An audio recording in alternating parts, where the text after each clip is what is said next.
Hello guys, এখনো পর্যন্ত আমরা আপনাদের কাছে যে সমস্ত এক্সপেরিমেন্ট দেখিয়েছি সেগুলো ছিল অনেকটাই নলেজেবল এডুকেশনের জন্য বা অনেকে সেটা দেখেছেন এন্টারটেনিংয়ের জন্য। কিন্তু আজ আমি আপনাদের এমন একটা এক্সপেরিমেন্ট দেখাবো যেটা আপনাদের খুবই কাজে লাগবে।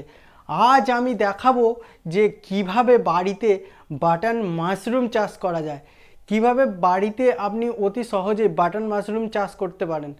এই এক্সপেরিমেন্টটা প্রায় আমরা করছি 2 মাসের বেশি এবং আজ সফল হয়েছি। আজ আমরা ফল পেয়েছি এবং সেই ফল আজ আপনাদের সামনে। সো গাইস, এই ধরনের বাটন মাশরুম আপনি বাড়িতে চাষ করতে পারেন ইজিলি।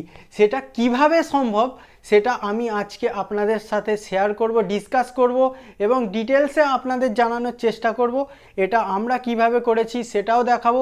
তাই বলছি ভিডিওটা আজকে শুরু থেকে শেষ পর্যন্ত অবশ্যই দেখবেন। কিন্তু যদি আপনি মাঝখান থেকে একটু কেটে কেটে দেখেন তাহলে আপনাদের অবশ্যই বুঝতে প্রবলেম হবে।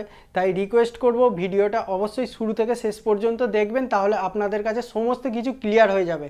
এবং তারপরেও যদি কোনো কোয়েশ্চেন থাকে তাহলে আপনারা কমেন্ট বক্সে নিশ্চয়ই আমাকে কোয়েশ্চেন করতে পারেন। তাহলে চলুন শুরু করা যাক আজকের ভিডিও।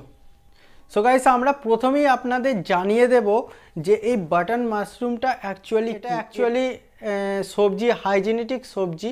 এটা কিন্তু যেখানে সেখানে খুব সহজেই করা যায় না। এটার জন্য হাইটেক ফার্মের ব্যবস্থা করা হয়, যেখানে সারা বছর এসি টেসি লাগানো থাকে এবং বিভিন্ন আরও কিছু ব্যবস্থা থাকে। তো সেইখানে এই জিনিসটা চাষ করা হয়।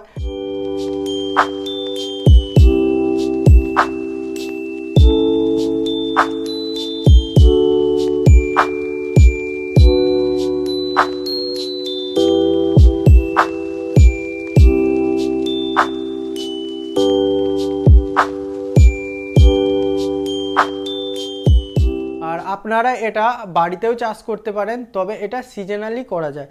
ঠিক আছে, মানে এটা সিজন হচ্ছে শীতকাল, মানে আপনি ডিসেম্বর থেকে জানুয়ারির মধ্যে এটা ইজিলি বাড়িতে করতে পারেন, যেখানে আপনি 100% নির্ভেজাল ফুটিং পাবেন। আপনাদের বাজার থেকে কিনে আনতে হবে না হাই রেঞ্জ দিয়ে। সো সেটা কিভাবে সম্ভব সেটা আপনাদের শেয়ার করব।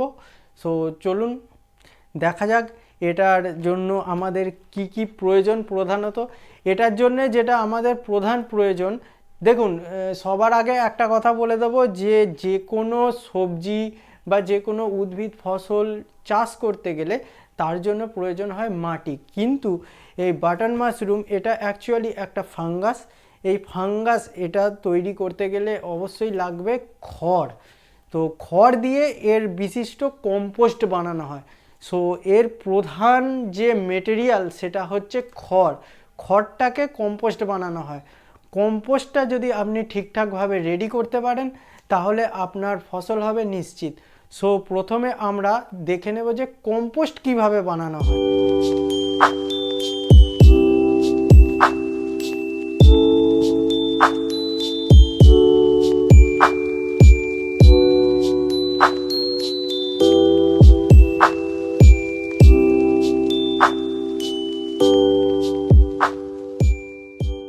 বাটন মাশরুমের কম্পোস্ট তৈরি করা খুবই ক্রিটিক্যাল ব্যাপার, কিন্তু ভিডিওটা মনোযোগ সহকারে দেখেন তাহলে আপনাদের কাছে অনেকটাই ইজি হয়ে যাবে ব্যাপারটা।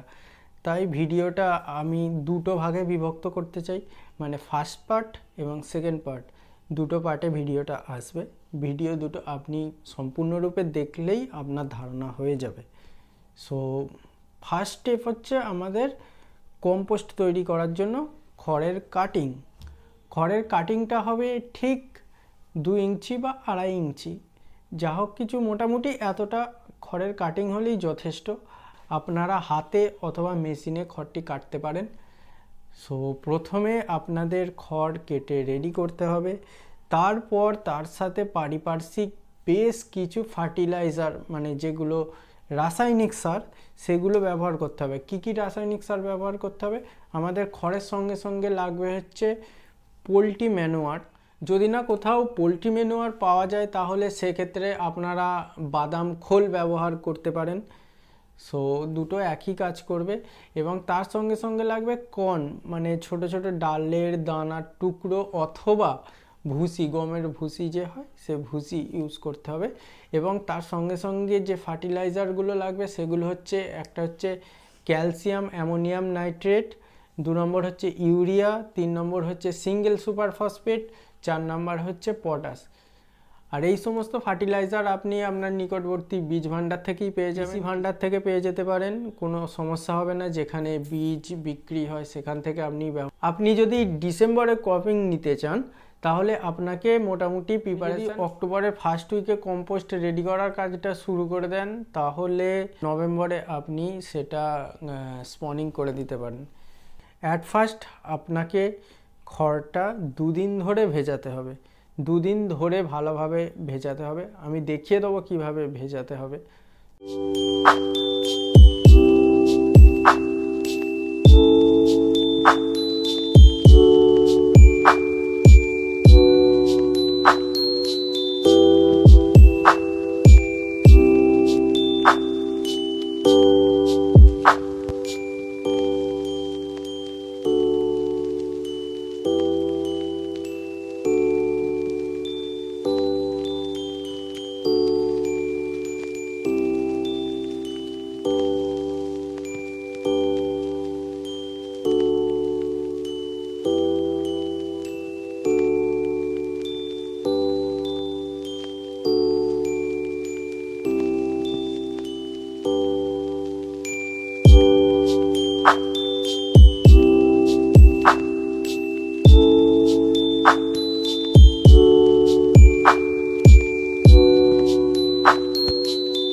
সো 2 দিন ধরে ভালোভাবে ভিজে গেলে তার মধ্যে পোলট্রি ম্যানুয়ার, ভুসি, single super phosphate, calcium ammonium nitrate, potash এবং ইউরিয়া একত্রে ভালোভাবে মিক্স করতে হবে।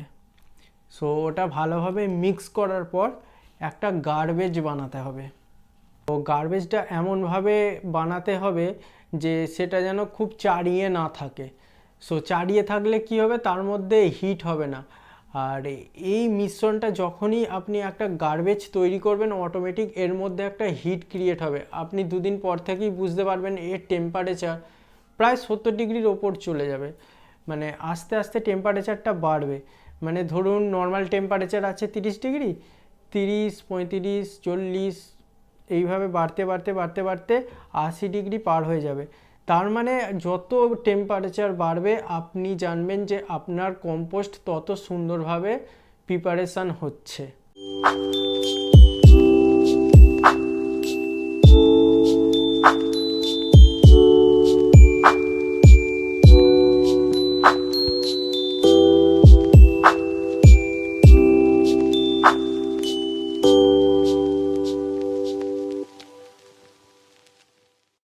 এটা মোটামুটি 28 দিন টাইম লাগে।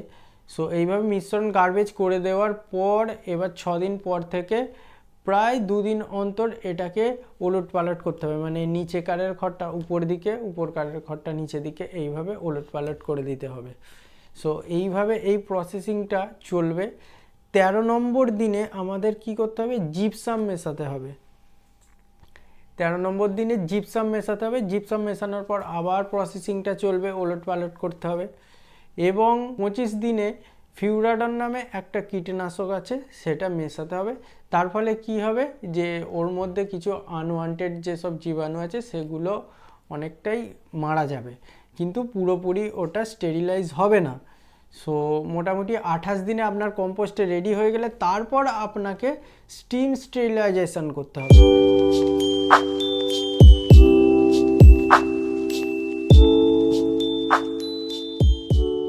স্টিম স্টেরিলাইজেশন না করলে আপনার ওখানে প্রচুর আনওয়ান্টেড মানে জীবাণু বলুন, ফাঙ্গাস বলুন থাকবে, আপনার বেড নষ্ট করে দিতে পারে। তাই আপনাকে স্টিম স্টেরিলাইজেশন করতেই হবে। কিন্তু হাইটেক ফার্মের মধ্যে যারা চাষবাস করেন তাদের বড় বড় বাংকার রয়েছে, সেখানে অনেক মেশিনারিজ রয়েছে। সো সেখানে দিনের পর দিন প্রায় 7 দিন, 10 দিন, 12 দিন বাংকারের মধ্যে হিট চেম্বারের মধ্যে কম্পোস্ট রাখা হয়, সেখানে অলরেডি প্রসেসিংটা কমপ্লিট হয়ে যায়। কিন্তু ছোটোখাটোর মধ্যে করতে গেলে আপনাকে স্টেরিলাইজেশন মাস্ট করতেই হবে।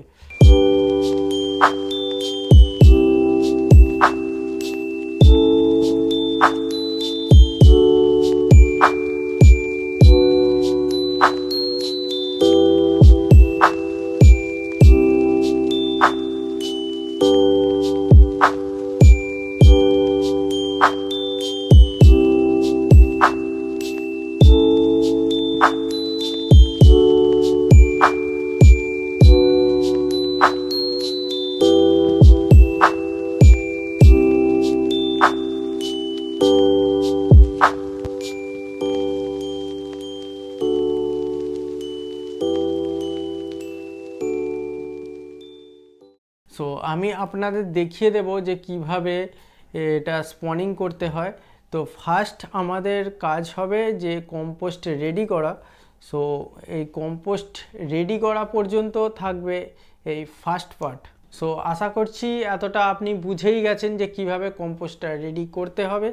তাহলে আপনি যদি করতে ইচ্ছুক হন তাহলে প্রিপারেশান নিতে পারেন, এবং যদি কিছু প্রশ্ন থেকে থাকে তাহলে অবশ্যই কমেন্ট বক্সে কমেন্ট করতে পারেন, এবং পরবর্তী বাকি ভিডিওটা আমি এর পরের পার্টে আপলোড করব। অবশ্যই ভিডিওটা দেখবেন, দুটো পার্ট দেখলে আপনাদের এই বাটন মাশরুম সম্বন্ধে ধারণা হয়ে যাবে।